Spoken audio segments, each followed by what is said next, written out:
మీ మీ assistants కాదు వాస్తవం, వాళ్ళంతా మీ ఫ్రెండ్స్. కొంతమంది మీతో కలిసి ట్రావెల్ 30 ఏళ్ళు ట్రావెల్ చేసిన వాళ్ళు కూడా మిమ్మల్ని చోట ఇది ఇలా ఉంటే ఎవరు కెమెరామెన్ అంటారు, నేను కెమెరామెన్ నా ఇష్టం అంటాను. అంత ఒక ఫ్రెండ్లీ వాతావరణం ఉంటుంది. చెప్తాను కదా, నేను ఆలోచించే అన్ని వేరేరా. అంటే ఈడ అసిస్టెంటు లైట్ మెంత కూడా అలాగే ఉంటారా, బ్లడీ ఫెలో అంటాను. నాతో చాలా షూటింగ్ లేకపోతే శేఖర్ చచ్చిపోయాడు, లేడు పాపం వాడు. I miss team. వాడైతే మధ్యాహ్నం అతను వచ్చి భోజనం చేసేవాడు. నాకు ఏం ఉండవు అసలు, ఎన్ని అనవసరం అంటాను. ఇప్పుడు ఇంకొక విషయం చెప్తాను. 1996 97 సరిగ్గా గుర్తులేదు, కానీ నేను కెమెరామెన్ అయినప్పుడు ఆ కెమెరా అసిస్టెంటు మా రాంబాబు, ఆ లైట్ మ్యాన్ ఒకటే స్టేజ్ అందరం. నేను అద్దిల్లే, వాడు అద్దిల్లే, సేమ్ ఇంచుమించు అదే బట్టలు, అందరం ఒకే ఇలా ఉండేవాళ్ళం. 25 ఏళ్ళ తర్వాత నాకు ఒక ఎక్స్పెన్సివ్ కార్లు, ఎక్స్పెన్సివ్ హౌసు, ఇది వాళ్ళు అలాగే ఉన్నారు. మీకు అర్థమవుతుందా? అలా అని వాళ్ళని నేను తెచ్చి నా దగ్గర పెట్టుకోలేను ఆ బంగ్లా. గట్ నేనేం చేయగలను వాళ్ళతో? అప్పుడు నేను ఎలా ఉన్నా ఇప్పుడు అలాగే ఉంటే అదే రిలేషన్ మెయింటైన్ చేయాలి వాళ్ళతో. ఫైనాన్షియల్గా నేను వెల్ ఆఫ్, వాళ్ళు అక్కడే ఉన్నారు. అంటే వాళ్ళు ఏరుకున్న ప్రొఫెషన్. ఫర్ ఎగ్జాంపుల్ ఈవి సత్యనారాయణ గారు, నేను 70 రూపాయల అద్దెలో మెడ్రాస్లో ట్రస్ట్ ఫండ్ ఉండేవాళ్ళం. ఆయన డైరెక్టర్ రేటు, నేను కెమెరామెన్ అయ్యాను. వారసుడు సినిమాకి నాకు రిమండేషను 2.5 లక్షలు. ఈవి సత్యనారాయణ గారు రిమండేషను 75 లక్షలు. ఆయన దగ్గర ఏమీ లేకపోతే నా దగ్గర బజాజ్ చేతక్ స్కూటర్లో ఆయన నా స్కూటర్లో ఎక్కించుకుని ఆయన ఆఫీసులో దింపిన రోజులు ఉన్నాయి. ఆయన బస్సులో వెళ్తుంటే నేను ఆ బస్ స్టాప్లో రండి ఎక్కడే నా స్కూటర్లో ఆయన దింపిన రోజులు ఉన్నాయి. బట్ నా నేను అద్దెలు 4,000 రూపాయల అద్దెల్లో ఉంటుండగా ఆయన 1.5 కోటి పెట్టి ఇల్లు కట్టాడు. నువ్వేంటి అక్కడ సైట్ కొని ఇల్లు కట్టచ్చు కదా అన్నాడు. నవ్వుకున్నాను నేను. అంతే. మీరు చాలా పుష్ చేశారు కదా. అంటే నేను అనేది ఆ ప్రొఫెషన్స్ అలా తీసుకెళ్తే యాక్సెప్ట్ చేయాలి, ఆయా వృత్తిలో వచ్చే ఆదాయం యాక్సెప్ట్ చేయాలి. సో అందుకని నేను నాతో చిన్నప్పటి నుంచి ఉన్నారు కదా, నేను అయిపోయిన తోసేసి ఇంకో కొత్త వాళ్ళకి వెళ్ళకుండా వీళ్ళతోనే ట్రావెల్ చేయడానికి మెయిన్ రీజన్ అదే.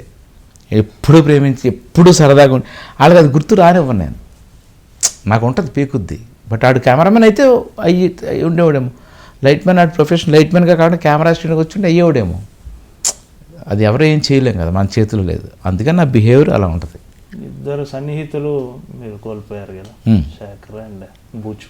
అవును, అంటే బూచుతో నాకు కూడా అనుబంధం. అవును, బూచుగాడు చచ్చిపోయితే నా బాధ కంటే నేను ఆనందపడ్డా. యాక్చువల్గా పెద్దోళ్ళు చిన్నప్పుడు చెప్తుంటారు, మనిషి పుట్టినప్పుడు బాధపడాలి, చచ్చిపోయినప్పుడు ఆనందపడాలని. ఎందుకంటే బూచ్ బ్యాచులర్. బూచు వాళ్ళ అమ్మగారిని ప్రేమించినంతగా ప్రపంచంలో ఇంకెవరిని ప్రేమించలేదు. వాళ్ళ అమ్మగారి కోసం బూచ్ పెళ్లి చేసుకోవాలా. వాళ్ళ అమ్మగారు చచ్చిపోయిన తర్వాత బూచ్ చెలోన్ అయిపోయాడు. ఇంకొక 4-5 ఏళ్ళలో భూషణ్ పెద్దవాడైపోతాడు. భూషణ్ చూసుకోవడానికి మనుషులు ఉండరు. భూషణ్ ఇలాంటి స్టేజ్ నుండి ఆడు చచ్చిపోతే బాగుండు అనుకునేవాడు. ఎందుకంటే ఆడికి హెల్త్ ఇష్యూస్ చాలా ఉన్నాయి. వాళ్ళ అమ్మగారు పోయిన బెంగ, ప్లస్ వాళ్ళ అమ్మగారు ఉన్నప్పుడు కొన్ని షుగర్లో వచ్చేసి వాళ్ళ అమ్మగారు పోయిన ఈ 5-6 ఏళ్లలో ఫుడ్ టైమింగ్స్ లేక టోటల్ హెల్త్ స్పాయిల్ చేసేసుకున్నాడు. డే బై డే ఇదైపోతున్నాడు. భూషణ్ చచ్చిపోవడమే కరెక్ట్. ఇలాంటప్పుడే ఆడికి ఎవరికి ఇబ్బంది పెట్టకుండా, ఇబ్బంది పెట్టకుండా చచ్చిపోవాలి అనుకునేవాడు మనసులో. ఎవరిని ఇబ్బంది పెట్టకుండా పాపం వాడు వెళ్ళిపోయాడు. ఉండే ఇంటి పక్క ఉండే కుర్రాడు కిషోర్ కుటుంబం, స్టిల్ ఫోటోగ్రాఫ్. అతను చెప్పాడండి, భూషణ్ చనిపోయాక ఇల్లు ఓపెన్ చేస్తేనట వాళ్ళ అమ్మగారు ఒక చెంబు ఎక్కడ పెడితే ఆ చెంచా ఎక్కడ పెడితే అక్కడ, ఆ పక్క కూడా కదిలించుకుంటా. మరి ఈ సంవత్సరం రోజులు అసలు ఈయన ఇంట్లో ఎట్లా ఉన్నాడు? 5 ఏళ్ళు ఆ ఇంట్లో ఉన్న ఆ అమరికని ఏమి వాళ్ళ అమ్మగారు స్పూన్ అక్కడ పెడితే ఇంకా అది అంతే ఉండేదంట. ఇతను ఒక పక్కన ఒక మూలన పడుకుని బయటకు వచ్చేవాడంట. అది అసలు ఎవరికీ తెలియలేదంట. అన్ని షాక్ అయిపోయాం, ఆశ్చర్యపోయాం మేము. అది మీరు చూసుంటారు కదా, చూసండి లోపలికి వెళ్ళి చూసుంటారు. వాళ్ళ అమ్మగారు పూజ చేసి అదంతా అలాగే ఉంది.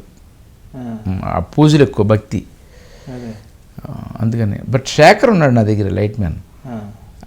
ఆడిది మాత్రం అంటే యంగ్ కుర్రాడాడు అండ్ వెరీ టాలెంటెడ్ వర్కర్. ఆడు healthy person, Mahabubnagar Telangana కుర్రాడు. వాడు ఎవరు అందరి ప్రాబ్లమ్స్ నాకు చెప్తాడు. లైట్ మ్యాన్కి ఏదైనా ప్రాబ్లం జరిగితే ఎవరు నా దగ్గర చెప్పలేరు, వాడు చెప్తాడు నాకు, ఈ ప్రాబ్లం జరిగింది, ఈ ప్రాబ్లం మేము అందరం సఫర్ అవుతున్నాం అంటే దాన్ని రెక్టిఫై చేస్తాను నేను. ప్రొడక్షన్ సైడ్ నుంచి అవ్వచ్చు, మా సైడ్ నుంచి అవ్వచ్చు, వాడు ఆఫీస్ సైడ్ నుంచి అవ్వచ్చు. వీళ్ళ ప్రాబ్లమ్ సాల్వ్ చేయడానికి నాకు వాడు ఒక వారధిగా ఉండేవాడు. వాడు చచ్చిపోవడం యాక్చువల్ నాకంటే వాళ్ళందరికీ లోటు, మాతో ఉండే లైట్ మ్యాన్స్ అందరికీ. వాళ్ళందరూ ఆయన చూసి కుళ్తూ ఉండేవారు, వీడు ఎప్పుడు సార్ దగ్గర ఉంటాడు, ఆయనతో భోజనం చేస్తాను కాదు. వాడు ఇంటర్నల్గా వాడు చాలా హెల్ప్ అయ్యాడు అందరికీ. సార్ 4 రోజులు ఏంటి సార్, వాళ్ళు మమ్మల్ని అసలు ఇంకేం పట్టించుకోవట్లేదు, లేకపోతే మాకు ఇది రాలేదు. అలాగే సినిమా రిలీజ్ అయ్యాక సార్ సినిమా అదిరిపోయింది సార్, లేకపోతే సినిమా ఏంటి సార్ బాగాలేదు, అన్నిట్లోనూ వాడు. మిస్ అయ్యాను అలా.